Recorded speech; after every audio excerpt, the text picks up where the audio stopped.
ગુજરાતનો આવાજ।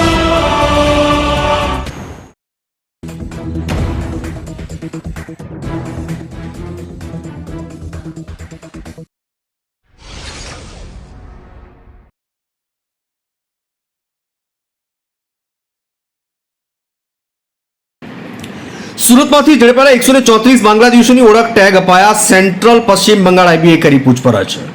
સુરતમાંથી પોલીસે ઝડપેલા 134 બાંગ્લાદેશીઓને રાંદેરના ભિક્ષુક સ્વીકાર કેન્દ્રમાં રખાયા છે, જ્યાં તેમની ઓળખ માટે નંબર ટેગ અપાયા છે। ઝડપેલા બાંગ્લાદેશીઓની સેન્ટ્રલ ઇન્ટેલિજન્સ બ્યુરોએ અને પશ્ચિમ બંગાળની આઈબી ટીમે સુરતમાં આવીને પૂછપરછ કરી 25થી વધુ આઈબી અધિકારીઓ કાર્યવાહીમાં જોડાઈ કડક તપાસ કરી છે। તપાસ કર્યા બાદ એક રિપોર્ટ તૈયાર કરી કેન્દ્રીય ગૃહ મંત્રાલયને આપવાનો આદેશ છે।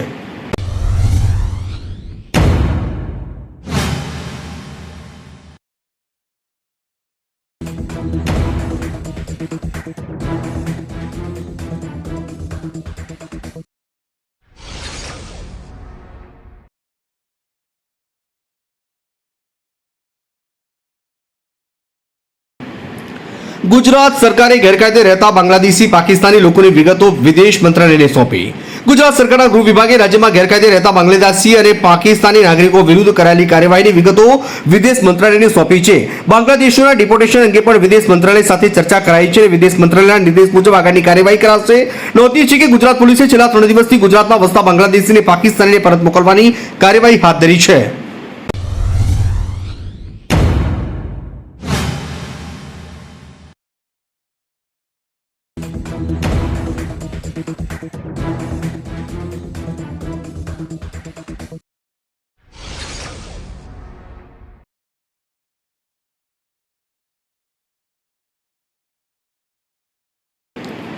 હવે 7000 મીટરની ટોચ પર ચડી ચૂકેલા લોકોને મળશે એવરેસ્ટ પર ચડવાની પરવાનગી। નેપાળ સરકારે માઉન્ટ એવરેસ્ટ પર ચડવા માટે નવા નિયમો પ્રસ્થાપિત કર્યા છે, જે અંતર્ગત હવે ફક્ત ને ફક્ત પર્વતારોહકો એવરેસ્ટ પર ચડી શકશે, જેમણે નેપાળના 7000 મીટર ઊંચા પર્વતોમાંથી કોઈ પણ ચડાઈ કરી શકશે।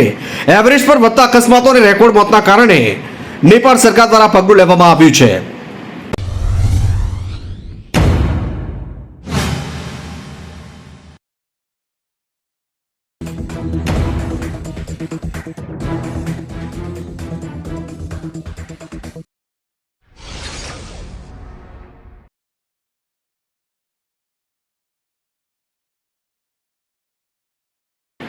રાજસ્થાનમાં સ્મશાનમાં ધુમાડો થતા મધમાખીઓ કર્યો હુમલો, લોકો મૃતદેહ છોડીને ભાગ્યા।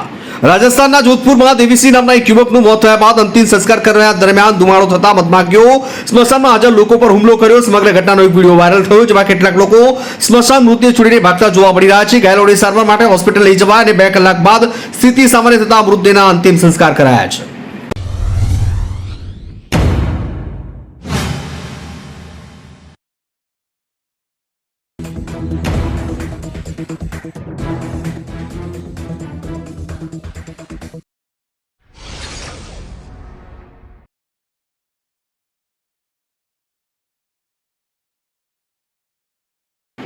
ભારતમાં 4 પૂર્વ પાકિસ્તાની ક્રિકેટરોની યુટ્યુબ ચેનલો ઉપર લાગ્યો પ્રતિબંધ, એકને મળી છૂટ। ભારતમાં પૂર્વ પાકિસ્તાની ખેલાડીઓ રાશિદ લતીફ અને નોમાન નિયાઝનું કોટ બિહાઇન્ડ, પૂર્વ પાકિસ્તાની ખેલાડી બાસિત અલીનું બાસિત અલી શો, પૂર્વ ફાસ્ટ બોલર તનવીર અહેમદનું તનવીર સેઝ અને શોએબ અખ્તરની યુટ્યુબ ચેનલ પર પ્રતિબંધ મુકાયો છે। જોકે પૂર્વ પાકિસ્તાની લેગ સ્પિનર દાનિશ કેરિયાની યુટ્યુબ ચેનલ હજુ પણ ભારતમાં જોઈ શકાય છે।